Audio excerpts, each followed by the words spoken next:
Web সিরিজে আমি কাজ করব, একটা খসড়া নীতিমালা তৈরি হয়েছে। এই খসড়া নীতিমালাটা যখন পূর্ণাঙ্গ রূপে প্রকাশ হবে তারপরে আমি কাজ করব।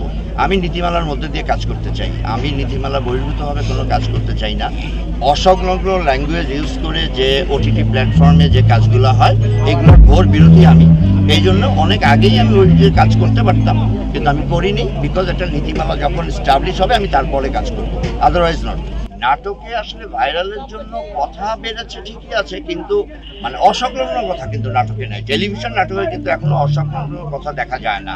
হয়তো ইউটিউবে দেখা যায়, হয়তো ওটিটি প্ল্যাটফর্মে দেখা যায়, কিন্তু টেলিভিশনে কিন্তু এখনো একটা বেঞ্চমার্ক আছে। টেলিভিশন প্রত্যেকটা চ্যানেলে কিন্তু একটা প্রিভিউ কমিটি আছে, তারা দেখেই কিন্তু সেই নাটকটা পাস করে। সো আমি মনে করি তারা গুণীজন, তারা সেই নাটকগুলো সেভাবে সূক্ষ্ম বিচার করে পাস করে। তো সেখানে কোনো কমপ্লেনের কোনো সুযোগ মোস্ট প্রবাবলি নাই। দেখেন, সবারই তো ব্যস্ততা আছে, ওরা খুব শর্ট নোটিশে এই প্রোগ্রামটা করেছে। অনেকে অনেক জায়গায় আছে, অনেক কে কোথায় আছে, কোন জায়গায় আছে, কাজ করছে কিনা, সবাই তো টাইম দিতে পারে নাই।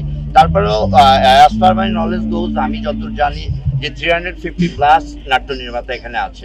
সো অ্যারাউন্ড ডিরেক্টরস গিল্ডে 726 জন বোধহয় মেম্বার। সো তার মধ্যে যদি 350 এই 4 দিনের নোটিশে জড়ো হতে পারে, তো এর থেকে বেটার আর কি হতে পারে? আমার তো মনে হয় না এর থেকে বেটার কিছু হয়। সবার আকর্ষণ থাকে বড় পর্দার দিকে যাবে, সবার আলটিমেট গোল থাকে পূর্ণদৈর্ঘ্য বাংলা চলচ্চিত্র বানাবে। এটা সবারই আকর্ষণ থাকে, সবার একটা ড্রিম থাকে। আমারও ড্রিম ছিল আমি সিনেমা প্রডিউস করবো, নাটক প্রডিউস করেছি, সিনেমা প্রডিউস করবো, এখন সিনেমা প্রডিউস করছি।